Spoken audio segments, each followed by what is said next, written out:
একটা দেখছি পোকা বেরোচ্ছে। এর থেকেও সুন্দর দৃশ্য এইটা, মানে সুন্দর মানে উঠছে, দেখতে ভালো লাগছে, কিন্তু পাখিগুলো মনের আনন্দে খাচ্ছে। এগুলোই আমাদের ঘরে যখন সন্ধ্যেবেলা লাইট জ্বলবে এগুলোই সবার ঘরে যায়। পাখিগুলোর তো এখন বিশাল আনন্দ, ক্যাচ ধরে ধরে খাচ্ছে।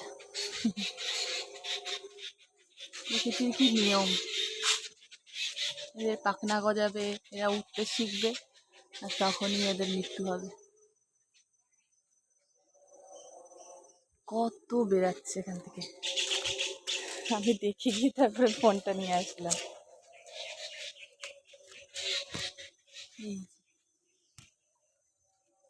ভেতরে ভর্তি।